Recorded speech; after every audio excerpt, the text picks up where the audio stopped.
장애계 이슈뿐 아니라 숨겨진 이야기까지 좀 더 나은 세상을 위해 샅샅이 파헤치겠습니다. 안녕하십니까, 뉴스파이어 윤석권입니다. 지난 6월 26일 서울시는 복지 일자리, 환경문화, 교통안전, 기타 시민생활 등 총 4개 분야에서 13건의 내용으로 2013년 하반기 달라지는 서울시정 꼼꼼하게 다가갑니다를 발표했습니다. 특히 이번 시정은 복지 분야, 장애인 정책에 중점을 둔 내용이 많았는데요. 그중에서도 7월부터 개인 택시를 활용한 장애인 콜택시를 시범 운행한다는 내용이 눈길을 끌었습니다. 장애인 콜택시는 총 50대가 운행이 되는데요. 이용 대상은 1, 2급 지체장애인, 뇌병변 장애인 중에서 휠체어를 이용하지 않고 거동이 가능한 분이 사용할 수 있다고 하고요. 요금 및 운행 지역과 신청 방법은 현행 장애인 콜택시와 동일하다고 합니다. 이외에도 오는 7월 10일부터는 43개 장애인 거주시설에서 생활하는 중증장애인에게 동료 상담, 자립생활 기술훈련 등 중증장애인들을 위한 자립생활 서비스를 제공하게 되는데요. 자립생활 서비스는 서울시내 중증장애인 자립생활 지원센터 10개소에서 43개의 장애인 거주시설에 대해 지속적으로 서비스를 제공하게 된다고 합니다. 장애인 정책에 중점을 둔 이번 하반기 달라지는 서비스, 이 내용들이 앞으로 서울시뿐 아니라 전국적으로 확산되기를 기대해 봅니다. 우리의 목소리가 세상을 변화시킵니다. 윤석권의 뉴스파이어.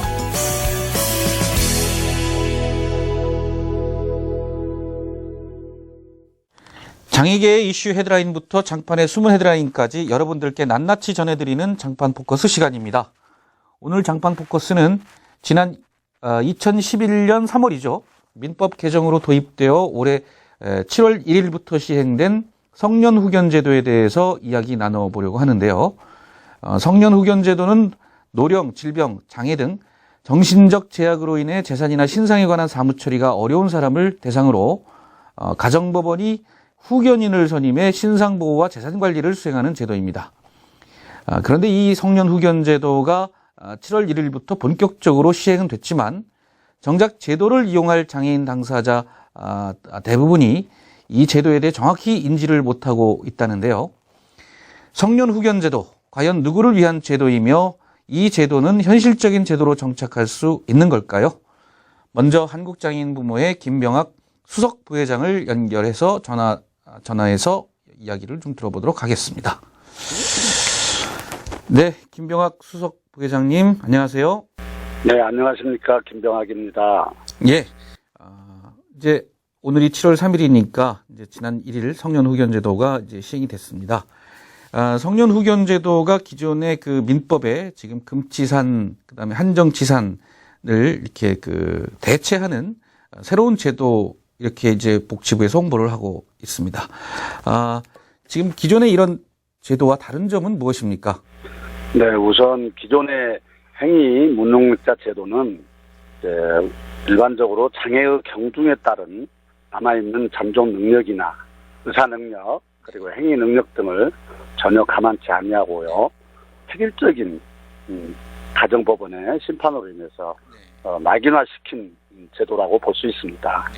그래서 이번에 개정된 성년 후견 제도는요, 피후견인에게 남아있는 잔존 능력까지도 감안해서 자기 결정권을 최대한 사용하고 배려하는, 즉 금치산자는 모든 행위가 제약받는 데 비해서요, 성년 후견인은 일상용품의 구입 정도는 제약받거나 후견인이 취소할 수 없는 그 최소한의 자기 결정권을 배려하는 인권적인 제도다, 이렇게 볼 수가 있습니다. 예.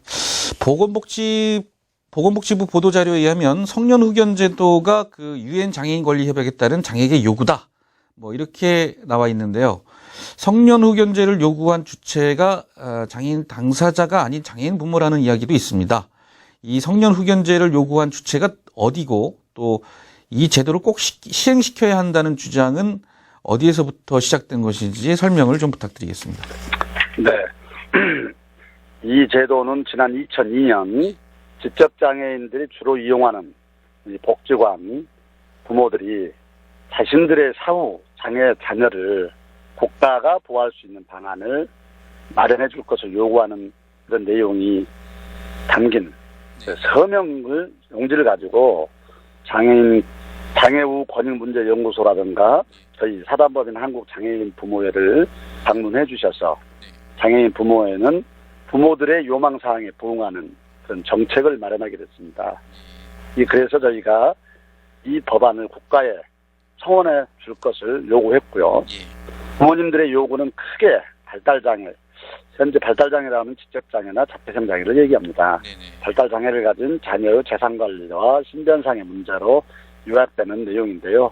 다른 형제나 친인척 그리고 시설에 맡기는 것에 대해서도 안심이 되지 않아서 좀 더 확실한 방법으로 법적인 안전장치가 필요하다고 요구되었던 것입니다. 이후에 저희 부모회는 법대 교수라든가 변호사, 사회복지 교수님들을 자문님으로 위촉해서 법 제정에 대한 연구팀을 구성했고요. 2004년부터 2006년까지 3년에 걸쳐서는요. 저희가 부모회에서 치르는 전국 장애인 부모대회, 매 대회마다 5,000명 정도 참석하는데요. 장애인 부모대회를 개최하면서 그 주제로 가칭 성년 후견 지원에 관한 특별법 제정이라는 슬로건을 내걸었습니다. 이 내용을 대정부 건의문으로 천명하면서요. 성년 후견 제도 도입을 위해서 연대 기구를 출범시키게 됐습니다. 이 연대 기구는 저희 부모회를 비롯한 여러 단체, 17개의 단체가 참여하게 된 것입니다. 그래서 이 이제 연대 기구는 장애인 단체뿐만 아니라 성년 후견 제도를 이용하는 노인 단체까지 이렇게 함께 구성이 되었던 것이고요. 이렇게 해서 저희들은 지난 약 10년간의 노력의 결실로 인해서 17대, 18대 국회에서 이 법안들이 발의되었고 결국은 2011년 2월 18일 날 통과되고 3월 7일 날 공포하게 이르러서 금년 7월 1일부터 시행되게 된 것입니다. 네. 지금 어떻든 지금 17개 단체, 노인단체를 포함한 17개 단체가 이 성년 후견 제도를 법제화시키기 위한 노력들을 그간 이렇게 해왔다. 이렇게 말씀을 해 주셨는데요. 근데 지금 우려할 만한 이야기들이 지금 나오고 있습니다. 뭐 지금 한국 DPI가 지금 성명서도 나오고 있고요. 좀 성년 후견 제도가 사실은 장애인 당사자들의 장애인 당사자들의 의견을 지금 사실상 다 반영하지 못하고 졸속적으로 만들어지고 시행되는 것 아니냐라는 우려들이 있습니다. 예를 들면 지금 그 시각장애인들 같은 경우에 그 성년 후견제에 대해서 본인들이 의사결정을 할 수 있는 능력이 있음에도 불구하고 그 가족이나 또는 또 가족에 의해서 볼 수 없다는 문제 때문에 어떤 권리를 제약하려 든다거나 이렇게 하는 그 신체적인 문제로 인해서 권리를 제약하려 드는 성년 후견 제도에 대한 우려들이 좀 나오고 있거든요. 이런 문제에 대해서는 혹시 좀 진지하게 혹시 검토해 보거나 해보신 적은 있으십니까? 예. 저희들이 사실 이 제도가 과거 행위 무능力제도에 비추어 본다면 사실 우리 장애인들의 그리고 이 후견 제도를 이용할 대상자들의 인권을 많이 제약하는 부분이 분명히 없지 않아 있습니다. 방금 말씀하신 것 중에서 자기 판단 능력이 있는 시각장애인들 일부 또 다운 또는 뇌성마비 장애인들 이런 부분이 있는데요. 이분들의 판단 능력이 있는 한 그 판단 능력이 있다면 역시 신체적 제약 외에는 정신적 능력이 떨어지지 않는다고 한다면 이분들은 이 후견 제도를 이용할 대상이 아닙니다. 사실 독일의 경우나 이런 외국의 경우는 아주 중증 신체적 제약을 받는 사람까지도 포함시켰는데 이번에 저희 한국의 성년 후견 제도는 신체적 중증 제약자들은 포함시키지 않았습니다. 그래서 판단 능력이 있거나 의사결정 능력이 있다고 판단되는 신체적 능력 제약자들은 전혀 이 제도를 이용할 수 없도록 되어 있기 때문에 그것은 약간 다른 문제고요. 그럼에도 불구하고 정신 능력의 부족함으로 인해서 의사결정 능력의 부족함으로 인해서 판단 능력의 행위 능력의 부족함으로 인해서 실질적으로 자기의 권리를 당사해지긴 하지만 오히려 다른 사람들에게 침해당하는 일을 없게 하기 위한 조력의 제도다 이렇게 봐주는 것이 좋습니다. 사실 DPI 등 당사자주의 물론 모든 당사자의 의사결정보다 더 인권적인 보장은 없습니다. 그럼에도 불구하고 사실 우리 발달장애인 특히 지적장애, 중증 지적장애, 중증 자폐성 장애 우리 이런 장애 성인들은 당사자로서 자기 의사결정 능력이 너무나 다양합니다. 1%부터 50%, 70%까지 다양하지요. 적으면 적을수록 그 의사를 대변할 수 있는 어떤 조력이 필요한 것이죠. 지금은 보통 부모님들이 그 의사를 대변하고 조력해서 일상생활을 유지하는데 앞으로 부모님들 사후에는 누가 그렇게 부모님처럼 그런 것을 대변해서 일상생활을 좀 무리를 살아갈 수 있게 할 것인가 하는 데서 이 제도가 생겨나게 된 것입니다. 그래서 지금 말씀하신 것처럼 그런 지점에서 사실은 이 부모님만큼 자식을 생각하는 정도의 후견인이라고 하면 부모님들이 안심하면서 그 후견인 제도를 정착시켜 나갈 수 있겠다 이렇게 생각하는 사람들이 많은 것 같은데 실제로는 후견 제도가 사실상 그 가족이 아닌 어떤 법적 후견인 제도를 둬서 타인이 한테 그걸 맡기는 거 아닙니까? 그래서 이럴 경우 그 사실상 우려되고 있는 게 장애인의 권리가 사실상 침해되고 있는 부분도 있지 않습니까? 그래서 좀 전에 부회장님 말씀하신 것처럼 뭐 독일이나 또 미국, 일본 이런 데서도 뭐 문제들이 있다고 하는 걸로 이렇게 좀 나오고 있는데요. 따라서 이 부분에 대해서는 한국의 제도가 그렇다고 하면 뭐 충분히 보완해서 이게 나오고 있다는 이야기인가요? 예, 우선은 이 제도는 피후견인의 부모가 후견인을 할 수도 있고요. 네. 또 제3자라면 전문 후견이라든가 아니면 시민 후견인들이 할 수 있고요. 네. 또 법인도 후견을 할 수가 있습니다. 법인도요. 네. 그래서 지금 이제 부모 사후에는 결국은 친인척이나 제3자의 후견이 될 가능성이 높기도 하죠. 네. 그러나 부모이든 제3자이든 법인이든 이 후견인은 피후견인의 삶을 전반적으로 대입할 수밖에 없기 때문에 그 인권의 중요성은 매우 중요합니다. 그래서 후견인은 정말 소양이 아주 중요하고요.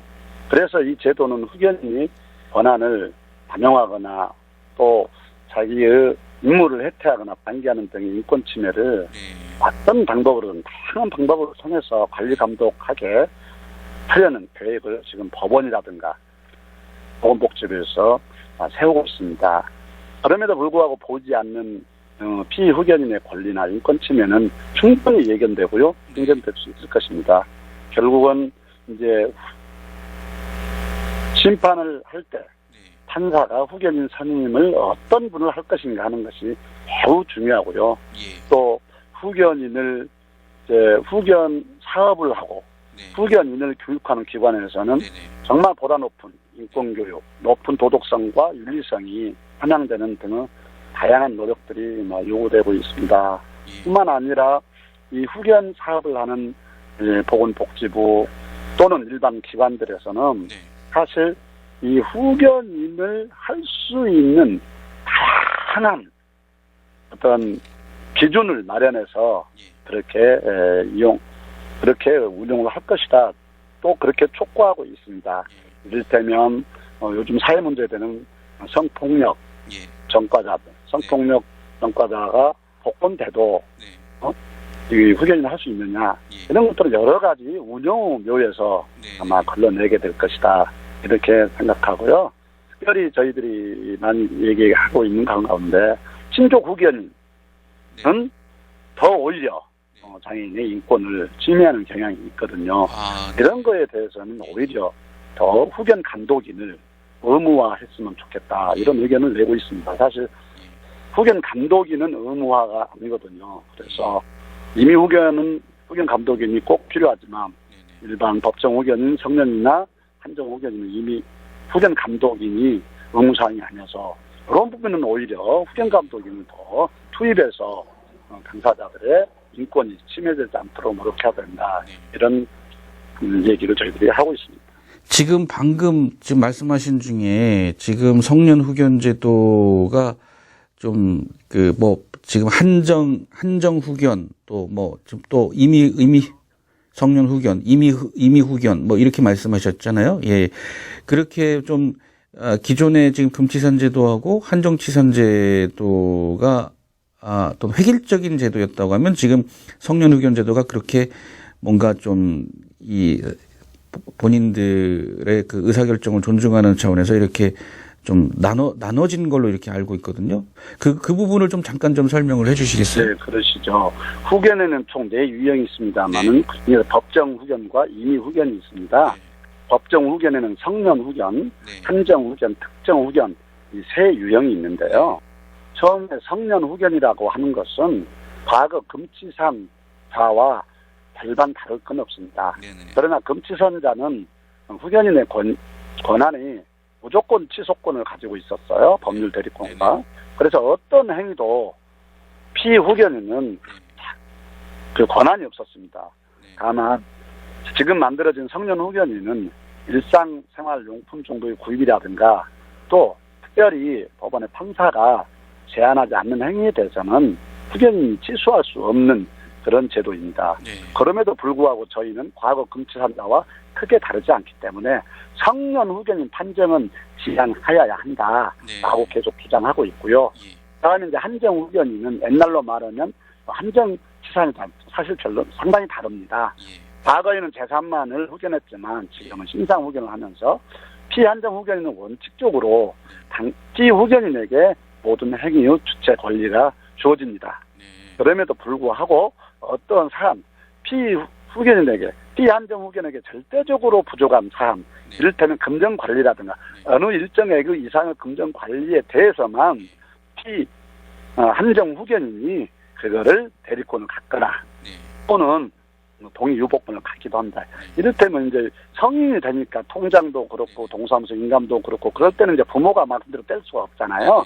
그런데 이제 지적장애 심하게 중증 지적장애이거나 또는 신체까지 제약받는 분도 있거든요. 이런 분들을 떼내고 동사무소 가기가 어려우니까 이런 것들은 이제 법률적 대리권을 해서 부모가 다 행사하도록 한정적으로 어떤 사안에 대해서는 하게 됩니다. 또 특정 후견도 마찬가지로 원칙적으로 특정 후견은 후견인을 선임하지 않아도 되는 그런 아주 권리 주체가 본인에게 있다 이렇게 얘기할 수가 있는 것입니다. 예. 다만 이미 조금 내용이 좀 다르긴 한데 어떻든 한정 의견이나 특정 그 후견이나 이것 같은 경우에는 그 본인이라고 해야죠. 피후견인 장애인 당사자의 의사결정을 존중하면서 가는 후견 방법이다. 그리고 대단히 제한적으로 후견인으로 하여금 대단히 제한적으로 개입할 수 조력할 수 있는 제도다. 이렇게 좀 이해하면 되겠습니까? 네네. 좀 약간 좀 내용이 좀 많이 좀 달라졌다. 이렇게 말씀하신 거네요. 네. 그렇죠. 과거의 제도하고는 많이 다르다. 이렇게. 예. 그러면은 지금 후견인은 어떤 사람이 될 수 있습니까? 후견인은 사실 개정된 민법 937조에서 제약하고 있는 현재 형 집행 중에 있거나 그가 복권되지 아니한 자 또는 피후견인과 재산상의 다툼을 하고 있는 친인척이라든가 이런 사람들 외에는 누구나 할 수 있습니다. 누구나 할 수 있습니까? 네. 예. 예. 근데 어떻든 법률 대리를 하려면 그 법을 좀 아시는 분들이 많이 이걸 하려고 할 텐데요. 제가 알기로는 그래서 이 법무사협회에서 지금 한국 성년 후견 지원본부 이런 걸 만들어 가지고 적극적으로 이 성년 후견 제도에 대응하는 걸로 그래서 국회에서 로비도 하고 이런 걸로 알고 있거든요. 그래서 장애인 당사자, 장애인 부모들보다는 오히려 이렇게 이것이 마치 이제 좀 돈벌이 아니냐, 새로운 돈벌이 이렇게 접근하는 사람들이 좀 많아서 우려의 목소리도 좀 있거든요. 네. 어떻습니까? 네. 그렇게 오해하는 부분도 있을 거고 또 어떻게 보면 그렇게 생각할 수도 있습니다. 그러나 저희는 법무사 단체가 만드는 청년후견지원센터가 네. 본부가 굉장히 신뢰성을 가지고 하리라고 네. 그리고 장애인 당사자들에게 정말 헌신하고 또 섬기기 위해서 그런 제도를 만들어 그런 본부를 출범시켰다고 저희는 생각합니다. 네. 뭐든지 우리가 선의적으로 긍정적으로 봐줘야지 그분들도 힘을 내서 예. 사회에 헌신할 거라고 생각합니다. 그런데 방금 말씀하신 것처럼 그런 우려는 없지 않으나 네네. 그렇게 보지 않고요. 그래서 이 법률의 의미가 굉장히 어렵고 해서 변호사, 또 법무사, 세무사 이런 단체들이 이미 이 그런 교육의 과정을 마치고 있고 또 한국사회복지협의회라든가 저기 장애인 부모회라든가 성민후견지원센터 이런 데서도 인간 저희 단체들이 또 후견 교육을 하고 있습니다. 그래서 법률을 모르는 분은 법률을 이해하고 공부해야 되고요. 후견인으로서 네. 활동을 하기 위해서 네네. 복지를 모르고 또는 뭐 일반적인 기본적인 재산 관리에 대해서 모르면 그 교육을 다 받도록 되어 있습니다. 예. 그래서 부모라 할지라도 부모가 후견을 한다 할지라도 부모도 후견인 교육을 받기를 법원에서 권면하고 있고 저희들도 그렇게 이해를 하기 때문에 저희 한국장애인 부모회에서는 전국의 장애인 부모들 대상으로 부모 후견인 양성 교육을 지금 준비하고 시작하고 있습니다. 예. 자, 그럼 마지막으로 한 말씀만 더 여쭤볼게요. 그러면 구체적으로 후견인은 그 후견인을 필요로 하는 사람들, 그러니까 피후견인, 뭐 장애인, 혹시 뭐 치매 환자 이런 분들이 되시겠죠. 이런 분들한테 아까 간헐적으로 말씀을 해주시긴 했어요. 뭐 재정적인 도움을 준다거나 아니면 재정적인 의사결정을 하는데 도움을 준다거나 또 신상에 관한 의사결정에 도움을 준다거나 이런 것들이 있다고 하는데 구체적으로 이분들이 어떤 도움을 줄 수 있습니까? 예. 우선은 이분들에게 후견인이 도움을 준다라기보다는 후견인은 피후견인이 스스로 완벽한 의사결정을 할 수 없는 것에 대해서만 개입하도록 되어 있습니다. 완벽한 의사결정에 네, 할 수 없는 것들. 그리고 네. 후견인이 별대 결정하는 것이 아니라 가능하면 피후견인이 의사결정을 할 수 있도록 최대한 환경을 조성하고 정보를 제공하고 그렇게 조력하는 것이 후견인의 본연의 임무입니다. 그런데 이제 권한을 남용할 수 있는 부분들에 대해서 많이 이제 염려하고 있죠. 그래서 원래 이 법의 목적이 보호 필요가 있는 우리 성년자들의 인간 존엄에 비춘 그런 의사와 능력을 가능한 고려해서 효율적인 보호를 제공할 수 있도록 한 것이거든요. 아까 이럴 땐 말씀드렸습니다마는 성년이 되면 누구나 자기 삶의 주체가 본인이잖아요. 그래서 장애인 부모라 하더라도 이제 성년인의 사회적, 법률적 모든 행위를 부모가 대신할 수는 없습니다. 은행에서 통장을 만들달지, 뭐 이렇게 기초생활 수급, 비용을 받는달지, 연금을 수령한달지, 병원에 어떤 가서 수술을 조치를 한달지, 예를 들어서 이런 모든 것도 본인의 동의가 필요하거든요. 그런데 실질적으로 발달장애인들의, 중증 발달장애인들의 그런 동의를, 모르는 결정, 물론 당사자가 내린 모든 결정은 다 옳지만, 그러나 그것이 우리 사회적으로 과연 옳으냐, 손해를 보지 않는 것이냐, 선의적인 것이냐 하는 것은 문제가 충분히 있을 수 있다. 이런 데에서 바로 부모 후견이나 제3 후견인이 반드시 조력을 해야 된다라고 보는 것입니다. 그래서 앞으로 이게 과거의 재산 후견 중심에서 재산뿐만 아니라 더 폭이 넓어진 신상 후견, 즉 사회복지적 관점에서도요, 이 후견 제도가요, 치료라든가 요양, 복리 등 이런 넓은 조력을 볼 수 있을 것이다. 이렇게 봅니다. 그러니까 지금 부회장님 말씀처럼 그렇게만 갈 수 있다면 좋긴 하겠는데 그렇지 못한 것들이 있어서 우려하시는 분들이 많을 것 같아요. 그래서 가능하면 물론 아까 발달장애나 또 중증의 이런 치매를 가지고 계신 분들이나 이런 분들 같은 경우에 그분들이 결정할 수 있는 것을 가능하면 돕도록 하는 것이 우선이고 그렇지 못한 경우에 아주 지극히 한정된 부분에 있어서 그런 부분을 찾아서 도와주는 것, 조력할 수 있는 것. 이게 가능하다고 하면 가장 최선인데 그게 지금 과연 그 현실적으로 그렇게 그게 가능하겠느냐. 그게 과연 이 제도가 올바르게 그걸 담아낼 수 있겠느냐 하는 게 아마 우려하시는 많은 분들의 의견인 것 같아요. 네. 네. 어쨌든 그래서 마지막으로, 그래서 법원에서는 네. 판사님들과의 면담에서도 저희들이 충분히 주장을 해온 부분입니다만은 건의하고 법원에서는 가능하면 피후견인이 할 수 있는 것들을 더 많이 조사하고 판단하고 그다음에 도저히 안 된 것, 후견인들이 할 수 있는 것을 많이 제약하면서 이렇게 판정을 하게 돼 있습니다. 그럼에도 불구하고 아주 중요한 매우주 행위 또는 재산의 매도, 매각, 전세권 설정 등 이런 행위는 반드시 후견인이 있다 하더라도 법원의 승인을 받도록 이렇게 안전장치를 마련하고 있습니다. 알겠습니다. 오늘 말씀 감사합니다. 감사합니다. 한국장애인부모의 김병학 수석 부회장이었습니다. 좀 전에 얘기 나눈 것처럼 아직까지 성년 후견 제도가 무엇인지 홍보조차 제대로 되고 있지 않아 개선되어야 할 것들이 있어 보이는데요. 이런 부족한 부분을 개선하겠다는 장애인 부모의 입장과는 달리 지난 27일 한국 DPI에서는 성년 후견제 시행을 즉각 철회하라는 성명서를 발표했습니다. 자세한 내용 DPI 김대성 회장님과 연결해서 말씀 들어보겠습니다. 예, 김대성 회장님 안녕하세요. 네. 네. 얼마 전에 DPI에서 성명서를 발표하셨잖아요. 성년 후견제 시행을 철회하고 폐지하라는 내용이었는데요.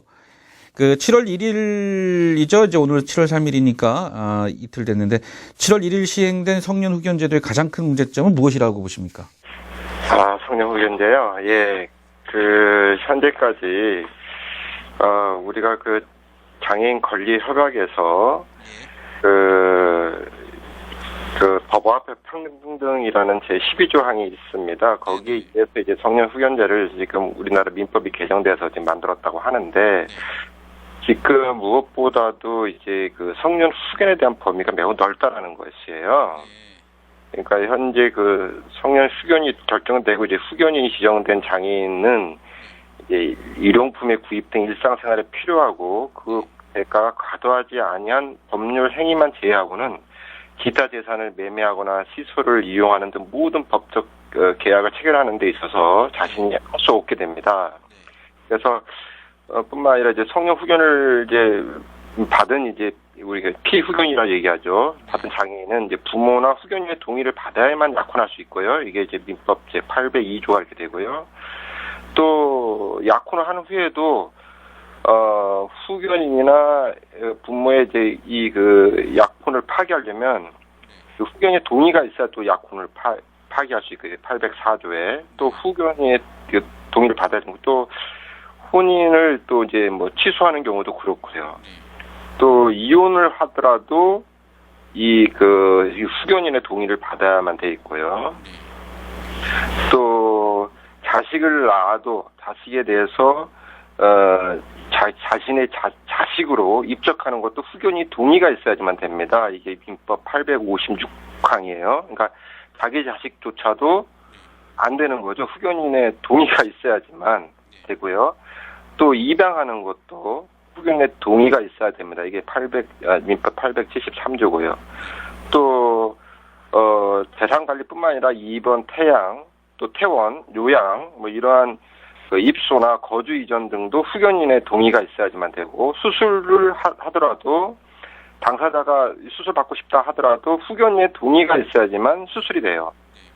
예, 또 유언의 의사 회복 능력이 또 이것도 이것도 하기 위해서는 후견인의 동의가 될 수 있어요. 또 어떤 법에 또 어떤 사항에 있어서 증인도 될 수 없어요. 민법 1072조에 의해서. 그러니까 이 후견인을 제한하는 이 권리 이 부분이 엄청나게 지금 방대하게 돼 있다는 거예요.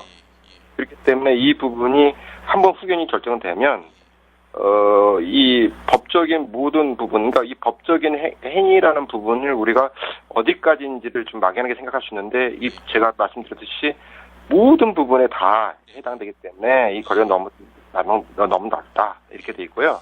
두 번째는 지금 이 청년 후견을 받는 또 특정 후견이나 한정 후견을 받는 이 장애인에 대해서 이 무능력, 소위 무능력이라 얘기하는데 이 무능력의 기준이나 규정이 없어요. 그러니까 이게 구체적으로 어디까지가 무능력이냐라는 진단과 판정의 절차에 대한 규정도 없고요. 결국은 법관에 의해서 가정법원의 법관의 재량에 의해서 이렇게 결정된다는 거예요. 그러니까 이런 것도 좀 안정해져 있어서 과연 이 성년 후견 제도가 과연 이게 지금 이게 바로 이렇게 되는 게 이게 좋은가? 예. 지금 보니까 결혼 약혼, 자녀를 낳을 경우 자녀를, 호적에 입적시키는 거, 그 다음에 입양하는 거, 그리고 병원에 입퇴원, 이런 것도 다 못하게 돼 있다는 거잖아요. 본인 다 후견이니. 근데 지금 보니까 아까 그 권리협약 12조 법 앞에 평등을 말씀하셨는데요. 근데 복지부 보도자료에 의하면 복지부도 사실 지금 유엔 장애인 권리 협약을 근거로 들어서 성년 후견제가 이 권리 협약에 근거해서 인 것처럼 이렇게 만들어졌다 이렇게 홍보를 하고 있거든요. 그리고 또 하나는 지금 김대성 회장님 말씀하신 것처럼 지금 결혼 약혼 입적 입양 이렇게 이걸 다 후견인들이 결정한다고 하는데 사실은 지금 좀 전에 부모회 부회장님하고 통화를 했지만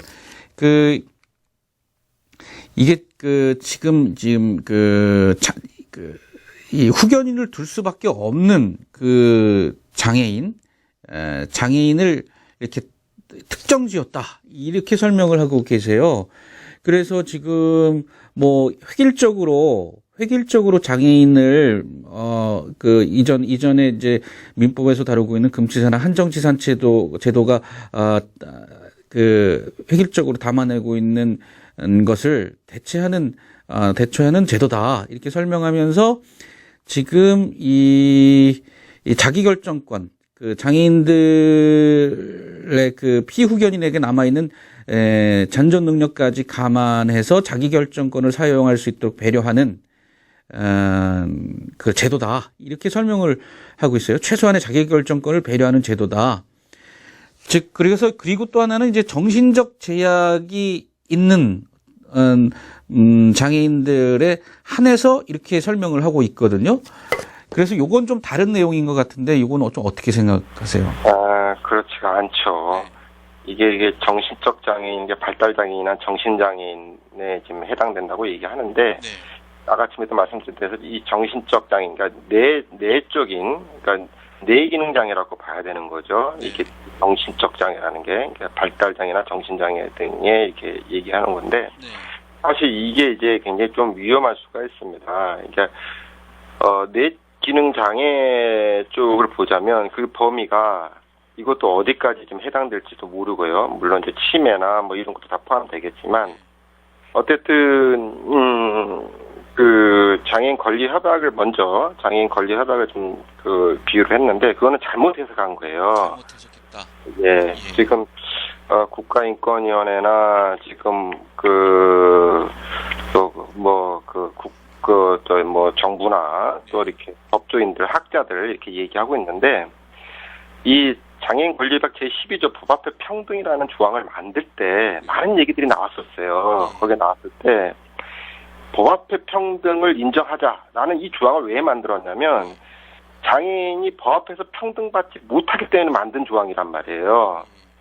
그래서 이 조항을 만들 때 지금 장애인들이 법 앞에서 다른 사람과 동등하게 법적 권한과 법적 능력, 행위 능력까지 동등해야 되는데 실제로 이게 각 나라에서 이걸 보장을 주지 않으니까 이 조항을 만든 것이고 이 조항을 만들면서 제3항 같은 경우에 당사자의 법적 능력을 행사하기 위해서 필요한 지원을 접근할 수 있도록 적절한 조치를 취한다. 이렇게 돼 있어요. 그러니까 법적 능력을 행사를 해야 되는데 법적 권한을 뺏으라는 게 아니라 대행하라는 얘기가 아니라 법적 능력을 행사하는데 거기에 필요한 지원을 하라는 얘기예요. 법적 능력이 풍부하게 행사할 수 있도록 필요한 모든 조치를 취하라. 이러한 얘기지 이것을 누군가가 대행하라는 얘기가 아니거든요. 이건 완전히 해석을 오도한 겁니다. 제4항도 마찬가지で제3항도 당사국은 법적 능력의 행사와 관련된 조치를 취할 때 이것이 남용되지 않도록 국제인권법에 따라 적절하고 효과적인 안정장치를 제공하도록 보장한다. 이거를 성년 후견제라고 얘기하는데 그게 아니라 이거는 적절하고 효과적인 예방책이 준비돼야 된다는 거고 그 사람의 법적 능력을 행사할 수 있도록 어떻게 하면 지원적인 부분을 강구해야 될 것이냐. 이 부분을 하라는 얘기예요. 그거를 이렇게 해석해가지고 성년 후견제가 마치 그 사람의 법적 능력을 지원하는 것처럼 얘기하는데 성년 후견제는 지원이 아니라 대행하는 거죠. 대행. 그러니까 대행하고 지원하고는 완전히 다른 모델입니다. 지원 모델과 대행 모델은 완전히 다른 거예요. 이거를 갖다가 지원하라는 얘기를 대행하는 것이 지원하는 게 아니냐 이렇게 보는데 권리협약 제12조를 만들 때는 바로 그러한 대행의 문제점 때문에 만든 거란 말이에요. 그런데 그걸 또 그렇게 해석해가지고 이거 외국에서는 선진국에서는 지금 이 대행하는 후견제를 없애가는 과정인데 우리는 거꾸로 지금 만드는 과정이니까 얼마나 이게 아이러니합니까? 예.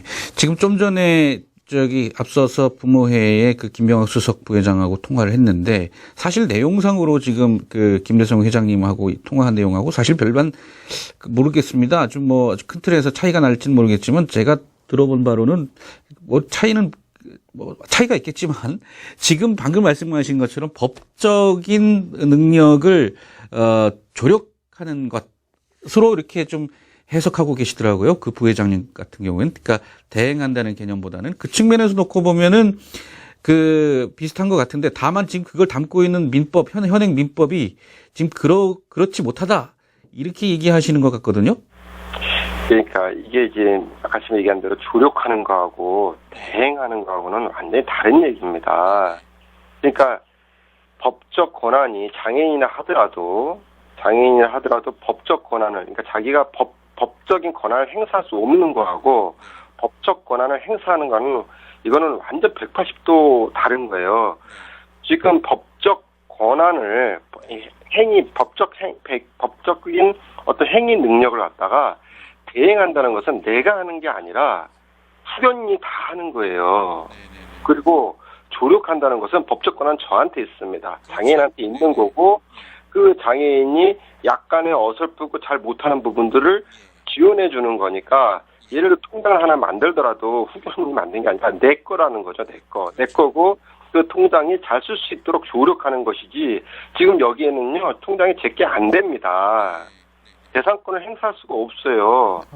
지금 현행 민법에는요? 현재 개정된 지금 민법에 의하면 네네. 후견인들이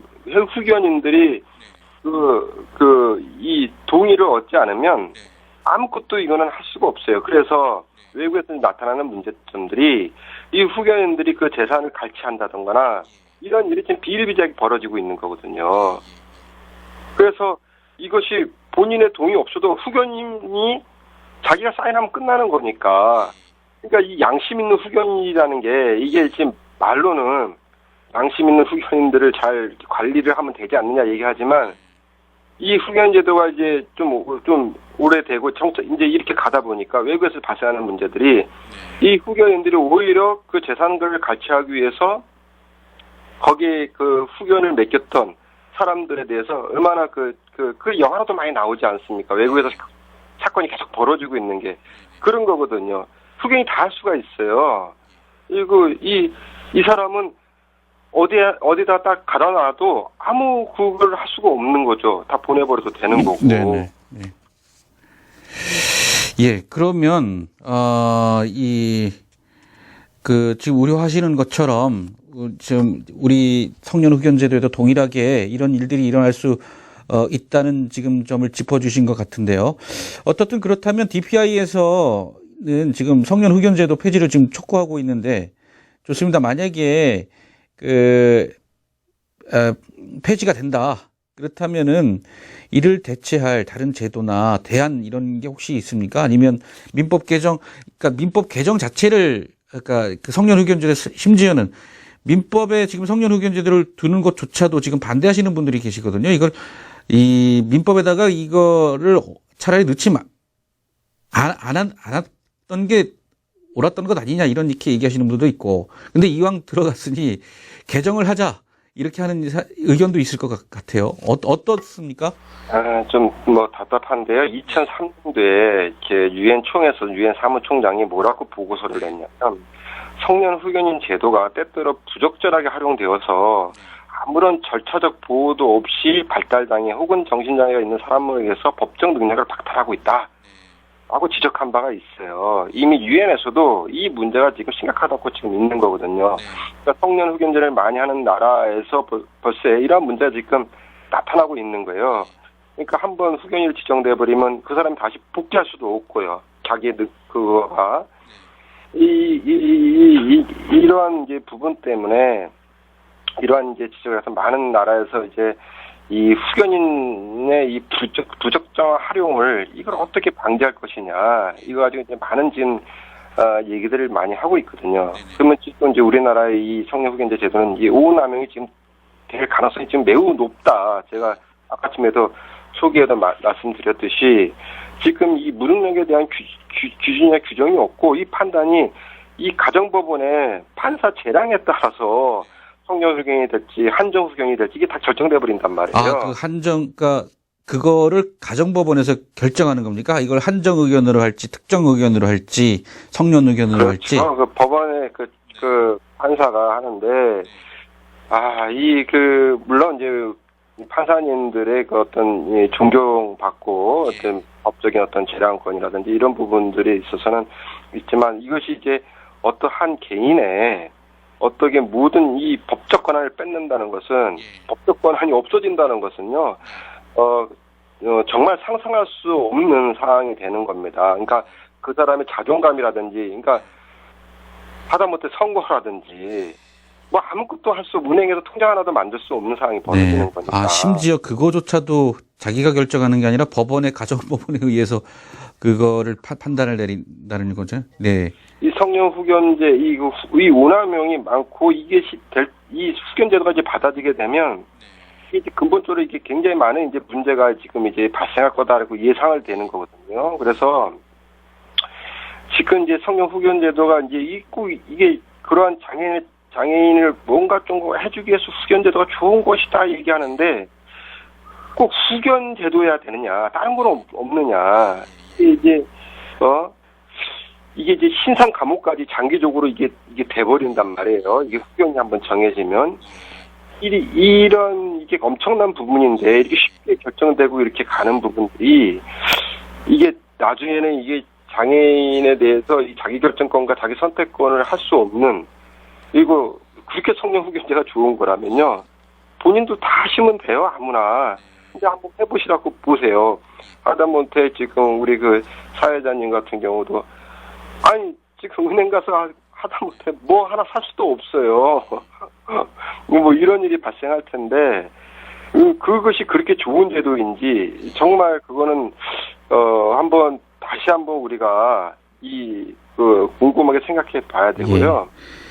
그런데 이제 어떻든 근데 이 부모님 이게 이제 짧은 시간 안에 요구되어져서 만들어진 건 아니고 어떻든 굉장히 오랜 시간 동안 부모님들이 요구해서 어떻든 성년 후견 제도를 이제 만들게 된 거지 않습니까? 짧은 시간에 된 건 같지는 않고요. 근데 어떻든 그분들의 심정이나 그런 부분에 대해서도 좀 어느 정도는 좀 받아들여야 한다고 좀 생각이 되는데요. 그 사후에 어떻든 자기 자녀들에 대해서 부모님들이 돌봐주지 못할 경우, 자기가 의사결정하기 어려운 이런 장애를 가지고 있는 자녀, 혹은 부모님, 치매를 가지고 계신 부모님, 어떻든 돌보긴 해야 되는데, 그분들에 대한 어떤 자기 결정하기 어려운 그런 부분에 있어서는 자기 사후에 대신해줘야 된다. 그런 것도 좀 어느 정도는 좀 수긍이 가지 않겠습니까? 수긍이 가지 않겠습니까? 재산에 관한 있는데요. 네. 현재 법에도 신탁제도가 있습니다. 신탁제도요. 네. 네, 재산에 관해서 문제가 된다면 오히려 신탁을 맡기는 게 낫죠. 그러면 10억까지는 그 부분이 신탁이 제공이 상속세가 면제되고 있어요. 그래서 재산 관리는 국가에서 금융사에서 하는 국가 신탁제도 그거를 활용하면 이 문제는 재산 관리는 크게 침해될 게 없고 그거는 현재 있는 법을 이용하면 되는 거예요. 그리고 아까 지금 말씀드린 대로 이제 뭐 가족이나 형제들이 이 사람이 성년 후견자가 된다 그러는데 물론 이제 부모는 그럴 사람이 없겠지만 형제 중에서도 뭐 어떻게 형제가 그럴 수 있냐 하는데 실제로 많은 뉴스거리가 되지 않습니까? 통장을 관리를 형제들이 하면서 그 장애인이 조금의 수익이 발생하던가 아니면 뭔가 하더라도 그 돈을 다 닦아 씁니다. 과연 그 사람이 형제가 후견이 되는 게 과연 우리가 믿어야 되겠지만 실제로 그러한 일들이 지금 많이 발생하고 있고 월급을 많이 받아가는 정신장애인이나 발달장애인도 일을 합니다. 월급이 발생해요. 근데 아까 지금 말씀드린 대로 통장 관리를 자기 할 수가 없어요. 후견이 발생되면. 그러면 그 돈을 다 이게 쓰는데 뭐에 썼다 누구한테 썼다 이렇게 하더라도 그거 할 말이 없는 거거든요. 애를 위해 썼다는데. 그런데 이게 실제로 보면 그렇지 않은 경우가 허다한 거죠. 지금도 그렇게 많이 발생하고 있어요. 이게 법이 없더라도 후견제가 아니더라도 그래서 그거를 어떻게 하면 그 장애인의 권리를 보장할 수 있는 조치 그 조치를 더 연구를 해야 되는 거죠. 법적 권한을 행사할 수 있도록 부모나 가족이나 옆에 주위 친척이 함부로 못 쓰게끔 재산 관리를 함부로 못 쓰게끔 할 수 있는 방법을 더 강구해야 되는 거지. 이건 이제 합법적으로 고양이한테 생선을 이제 맡기는 꼴이 되는 거예요. 이건 이제 따지지도 못하는 일이 벌어지는 거죠, 이제. 예. 이 부분에 대해서는 좀 더 머리를 맞대고 그러면 이해 당사자인 장애인 단체와 그다음에 또 다른 또 중요한 목소리를 내고 있는 장애인 부모회 등 부모님들과 같이 앞으로 좀 더 진지한 이야기를 나눌 필요가 있겠네요. 예. 김대성 회장님, 오늘 말씀 여기까지 듣겠습니다. 그러시죠. 예. 예. 고맙습니다. 예. 예. 조금 더 나은 세상을 위한 목소리 윤석권의 뉴스파이어.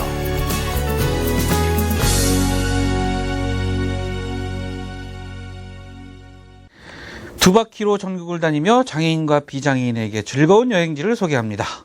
모든 사람들에게 행복한 여행지를 안내하는 시간, 여행의 재발견 코너입니다. 오늘도 더운 여름날 함께 여행 가면 마음이 상쾌해질 것 같은 밝은 목소리의 주인공, 휠체어 여행 리포터 박윤영 씨와 함께합니다. 윤영 씨. 네, 안녕하세요. 여러분들에게 즐거운 여행지를 소개해드리고자 여행에 다니고 있는 박윤영입니다. 네, 어떻게 요즘 날씨가 많이 더운데 여행 다니기는 좀 괜찮으세요? 네. 요즘 날이 굉장히 덥죠. 불쾌지수가 점점 올라가고 몸과 마음이 축축 처지는 분들이 많을 텐데요.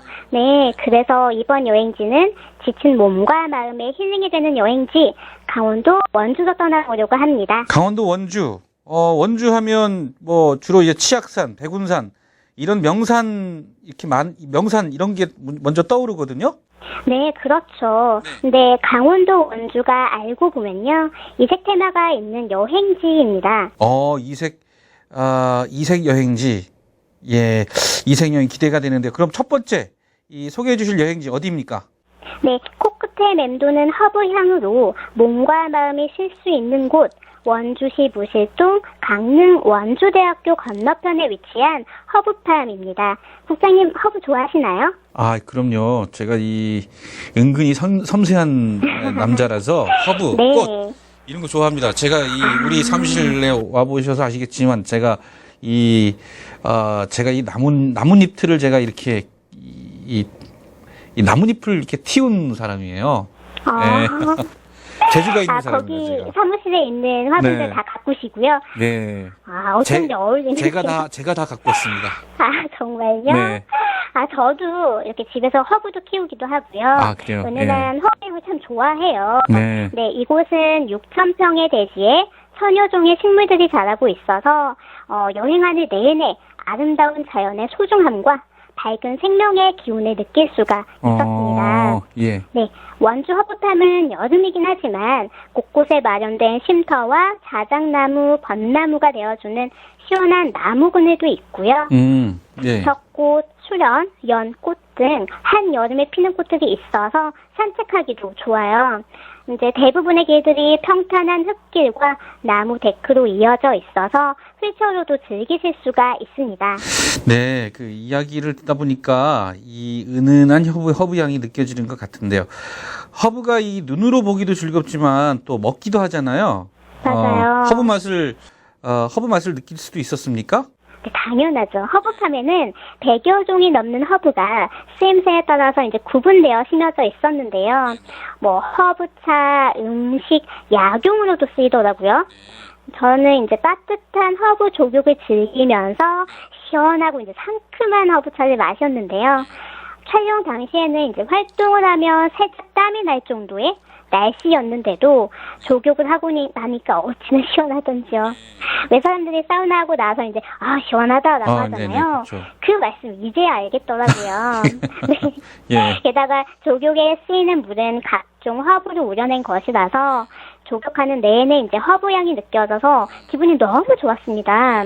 거기에 시원한 허브차까지 마셨으니 더위도 있고 촬영도 있고 작가님과 수다를 떨다 왔습니다. 네, 이건 뭐라고 해야 되나요? 그 무릉도원이 따로 없었겠네요. 네네네. 족욕을 하면서 마시는 허브차 정말 이 일상에서 쌓인 피로가 풀릴 것 같은데요. 그 허브팜에 가시는 분들에게 윤영 씨가 알려드릴 팁이 있다면 또 무엇이 있을까요? 네, 허브팜을 돌다 보면 맨발로 걸을 수 있는 코스가 짧게 있어요. 최근에는 왜 지압 코스들 많이 보셨을 텐데요. 허브팜에는 푹신하고 촉촉한 잔디밭을 걸어보실 수가 있습니다. 네, 마치 뭉실뭉실한 구름 위를 걷는 느낌이었는데요. 참 상쾌해지더라고요. 보행이 가능하신 분들은 신발을 벗고 꼭 한번 거닐어 보셨으면 합니다. 네, 예, 근데 이 길은 네. 그러면 윤영 씨는 사실 조금씩 걸으시니까 이게 가능한데 네네. 휠체어를 타신 분들은 이 지압 코스들이 이렇게 있으면 다니기는 좀 불편할 거 아니겠습니까? 어떻던가요? 지압 코스가 왜 그냥 그 일반 공원들 가면 지압 코스로 많이 이렇게 만들어져 있잖아요. 그거는 휠체어가 가기 어렵지만 이곳은 그냥 잔디밭인 거예요. 잔디와 흙밭이라서 휠체어로 가기에는 무리가 없었습니다. 네. 그리고요. 네, 그리고 이 길을 걷고 난 다음에는 아까 말씀드렸던 족욕 기억하시죠? 그것을 딱 하면 이제 금상첨화죠. 그리고 이제 화부팜을 즐길 수 있는 또 다른 팁이 있는데, 이제 그것은 직접 도시락을 싸와서 이곳에 먹어보는 거예요, 이곳에서. 그래서 이곳은 방문객을 위한 그 의자와 테이블이 딸린 쉼터가 참 많아요. 사방이 향기로운 허브와 색색의 꽃들이 피어 있어서 사랑하는 사람과 먹는 도시락이라면 세상에 어느 레스토랑도 남부럽지가 않겠더라고요. 정말 이 허브팜 몸과 마음이 잘 휴식을 취할 수 있을 것 같은데, 그럼 다음으로 향한 곳은 또 어디입니까? 네, 잘 쉬었으니 이제는 즐길 수 있는 곳으로 가야겠죠. 바로 원주시 지정면 월송리에 위치한 돼지문화원입니다. 돼지문화원이요? 네. 이 돼지들이 문화를 즐기는 곳인가요? 제가 잘못 들은 건 아니겠죠? 네, 꿀꿀 돼지가 맞습니다. 네, 돼지는 아주 오래전부터 다복의 상징으로 서민들의 배를 채워줄 뿐만이 아니라 마음까지 채워주는 우리 생활 속에서 아주 가깝게 자리 잡고 있는 동물이잖아요. 네, 돼지문화원은 전국 최초로 돼지를 음식만이 아닌 보고, 듣고, 즐길 수 있도록 꾸며진 멀티 복합 문화 공간이었습니다. 결국은 그러니까 인간을 위한 돼지를 테마로 한 어떤 볼거리, 즐길거리, 뭐 이런 어떤 이색 테마파크 정도로 이렇게 이해하면 되겠네요. 네, 저 역시도 이름만 듣고서는 이제 이곳이 어떤 곳일지 참 많이 궁금했었어요. 네, 이곳에 처음 들어서자마자 아기 돼지 3명대가 이제 강아지와 함께 우리 반겨주는 거예요. 네, 돼지뿐만이 아니라 앞마당에는 그 조그만 말인 포니도 있었습니다. 포니, 조랑말. 네. 이 동물 친구들에게 먹이를 주고 그리고 만져볼 수도 있어서 친숙하고 아기자기한 농장의 느낌이 가장 먼저 들더라고요. 이거 돼지들하고 뭐 포니도 있고 이러면은 어린 자녀들하고 조카들하고 이렇게 가면 참 좋겠네요. 정말 이색적인 곳인데요. 그러면 돼지를 진짜 만져보고 보고 뭐 이렇게만 오셨습니까? 사실 돼지 하면 우리가 사실 맛있는 음식이잖아요. 사실 이렇게 말하면 좀 이상한가? 네. 네, 저 역시도 돼지를 방금 전까지 만지면서 귀여워 해놓고서는 예상하신 대로 전 채식주의자가 아니기 때문에 맛있게 돼지를 먹고 왔습니다. 그 맛이 어떻습니까? 네, 뭐 보통 돼지라고 하면 삼겹살 많이 생각하시잖아요. 근데 저는 삼겹살보다 더 맛있는 걸 먹고 왔는데요. 바로 제가 직접 만드는 소시지입니다. 네, 돼지문화원에는 유치원생부터 어른까지요, 직접 소시지를 만들어 볼 수 있는 체험장이 있는데요. 다진 고기에 양념을 섞어서 속을 만들고 깔때기 모양의 기구에 지렁이처럼 생긴 투명하고 긴 돼지 내장을 끝까지 끼워서 속을 채워나가는 거예요. 근데 이것은 뭐 아시겠지만 순대를 만드는 방법과 굉장히 흡사하더라고요. 네, 그래서 그 상태에서 비엔나 모양을 만들어주기 위해서 적당한 간격을 두고 꽈줘야 하는데요. 저는 이제 해녀가 터질까봐 굉장히 걱정했었는데 이 돼지 내장이 어찌나 질기고 튼튼하던지요. 전혀 끄떡이 없더라고요. 그래서 직접 만든 것이라 맛도 맛이었지만 이곳에서 만든 수제임이 특별한 이유는요. 색소를 전혀 사용하지 않았고요. 모두 천연 재료를 사용했기 때문에 몸에 좋은 건강한 소세지라는 것이었습니다. 돼지문화원에 들린다면 꼭 한번 체험해 보시기 바랍니다. 제가 이거 방송 봤거든요. 네네. 윤용 씨가 진짜 아주 열심히 또 체험하시더라고요. 또 옆에 계신 또 작가님은 그 만든 소세지를 목에다 이렇게 걸고 계시는 그 방송이 언제 했었죠? 이 방송이? 언제였죠? 저도 갑자기 지난주 기억이 나지 않는데 지난주 싶어요. 네. 네네. 그래서 MBC 그 홈페이지 가서 보시면 다운로드해서 받아보실 수 있을 것 같은데요. 네, 무료로 네. 다시 보기가 가능하십니다. 그렇죠. 네. 자, 그러면 그 다음 돼지문화의 또 다른 볼거리는 또 무엇이 있던가요? 네, 돼지문화원에는 돼지의 모든 것을 공부할 수 있는 교육관도 있고요. 그리고 돼지를 사랑스럽고 익살스러운 작품으로 표현해 전시한 작품 전시실도 있는데요. 특히 이곳 작품은 다양한 그릇과 스카프, 가방, 액자 등의 생활용품을요, 작품화한 것이라서 복을 기원하며 선물하기에 참 좋을 것 같았습니다. 정말 오늘은 정말 아기자기한 테마 여행을 한 것 같은데요. 하지만 이런 볼거리, 즐길거리가 많았지만 이런 건 좀 아쉬웠다 하는 점 있었을까요? 교육관으로 가기 위해서는 계단을 올라야 하는데요. 저같이 휠체어나 유모차를 사용하시는 분들이 이용할 수 있는 엘리베이터가 본관에는 없더라고요. 그래서 더 많은 사람들이 이곳을 즐길 수 있도록 제가 떠나기 전에 그런 관계자분들에게 안타까운 마음을 표현했는데요. 처음 이 문화원을 지을 때만 해도 테마 중심으로만 생각하고 만들었기 때문에 이동 편의가 고려되지 못했다고 합니다. 하지만 앞으로 이런 시설을 보충할 계획이라고 말씀해 주시더라고요. 그래서 다음번에 갔을 때 꼭 이 말씀이 지켜져 있었으면 하는 바람입니다. 저도 그러기를 좀 바랍니다. 제가 그 방송 보니까 남자 4사람, 5사람이 그 윤용 씨 전동휠체어를 들고 낑낑대면서 그 계단을 오르는 모습 볼 수 있었거든요. 네, 사실 정말 굉장히 위험하기도 하고 두려운 순간이죠. 저는 이제 그런 흔들림 속에서 이제 올라가다 보면 언제 떨어질지도 모른다는 그런 공포심이 굉장히 강하거든요. 그렇죠. 네.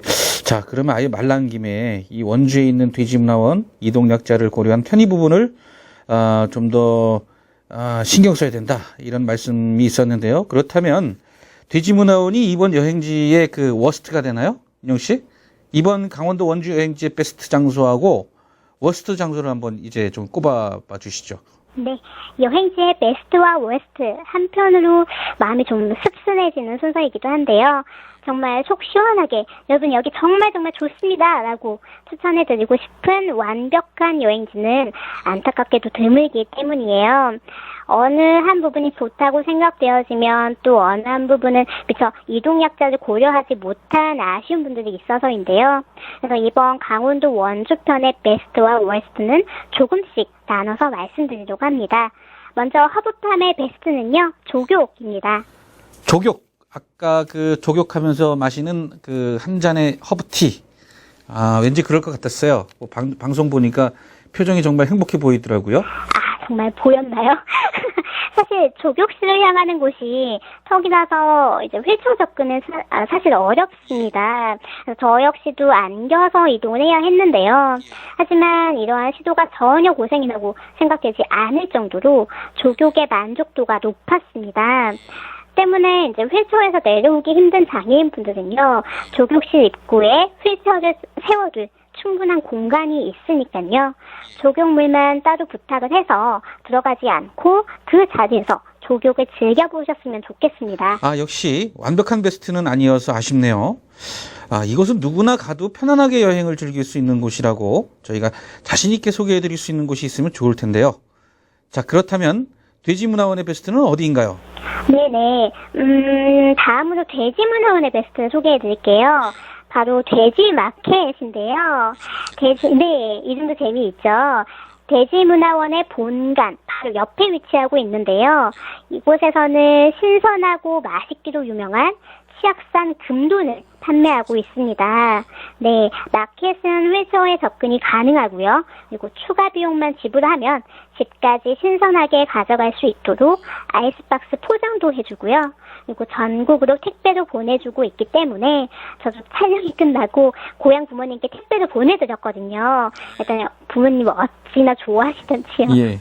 네. 그 신선한 돼지 마켓, 그 치악산 금돈을 판매하는 곳, 이곳 돼지문화원으로 가시는 분들은 꼭 들러보시면 좋을 것 같은데요. 그럼 이제 이번 여행지에서 불편했던 곳, 워스트는 어디입니까? 네, 월스트를 더 당당하게 말할 수 있는 이 현실 정말 많이 안타까운데요. 먼저 허브팜의 월스트는 화장실입니다. 허브팜은 엘리베이터도 있고요. 그리고 1층에는 수동 휠체어까지 비치하는 등의 배려가 보였습니다. 그러나 정작 대여한 휠체어를 타고도 휠체어 화장실에 갈 수 없다면 아무런 의미가 없겠죠. 게다가 원주는 관광 개발 등에 대한 재정이 아직은 많이 열악한 상황이라 허브팜에서 이러한 문제로 이제 해당 부서에 몇 번이고 지원 요청도 해보았지만 아직 뚜렷한 답변을 듣지 못했다는 말씀에 안타까움을 더했습니다. 해당 부서라고 하면 어디를 말하는 겁니까? 아마도 관광까지 말씀하고 계시는 듯했어요. 네, 이곳은 원주시는 그 해당 부서가 생긴 지도 얼마 안 됐다고 들었습니다. 그렇습니까? 그러면 여기가 원주시니까 원주시청 관광과 이 해당 부서가 뭐 생긴 지는 얼마 안 됐지만 이곳에 몇 번 요청돼 봤지만 아직 뚜렷한 답변을 듣지 못했다. 이런 얘기인데요. 예. 자, 그 다음 어떻든지 간에 이 문제는 원주시청 관광과가 이 방송을 듣는다고 하면 좀 문제를 좀 해결하기 위해서 좀 노력을 좀 해주셨으면 하는 바람이 있고요. 자, 그 다음에 워스트가 또 있습니까? 네, 그 다음으로 돼지문화원의 월스트를 소개해 드릴게요. 돼지문화원의 월스트는 바로 식당인데요. 맛있고 신선한 고기를 구워 먹기 위해서는 본관 2층으로 올라야 하는데요. 본관은 아까 말씀드린 교육관이 있는 곳이기도 해요. 때문에 엘리베이터가 없습니다. 그나마 접근 가능한 1층에 식당이 있긴 하지만 1층은 고기를 구워 먹을 수 있는 곳이 아니라 뷔페식 식당이었기 때문에 미리 양해를 구하고 예약하지 않는다면 휠체어 장애인들은 이곳에서 고기를 구워 먹기가 좀 힘들 것 같아서 이번 월스트로 뽑아보았습니다. 예, 하여튼 월스트가 각각 한 곳이 있군요. 그 허브팜의 월스트는 화장실, 돼지문화원의 월스트는 바로 식당. 네, 어떻든 좀 그 관련 기관이 협조해서 이런 것들이 장애인들도 편하게 가서 이용할 수 있는 그 편한 곳으로 이렇게 바뀌기를 좀 바랍니다. 어떻든 오늘 순수한 자연의 아름다움으로 몸과 마음이 쉴 수 있는 허브팜, 독특한 테마 여행을 즐길 수 있는 돼지문화원까지 강원도 원주를 돌아봤는데요. 저희가 이렇게 매 시간 이렇게 여행지의 베스트하고 워스트 이렇게 하나씩 꼽으면서 조금씩 나아지고 개선되어지기를 바라는 마음으로 방송을 하고 있으니까 이 방송을 청취하시는 관계자 여러분들도 앞으로 모두가 함께 할 수 있는 여행에 대해 고민해 주셨으면 하는 바람을 가져봅니다. 윤영 씨 감사하고요. 다음 여행지도 기대하겠습니다. 네, 감사합니다. 네. 네, 지금까지 윤석권이었고요. 앞으로 장애계의 목소리를 모아 다양한 소식들 더 힘껏 파헤쳐 보도록 하겠습니다. 윤석권의 뉴스파이어 오늘은 여기까지입니다. 감사합니다.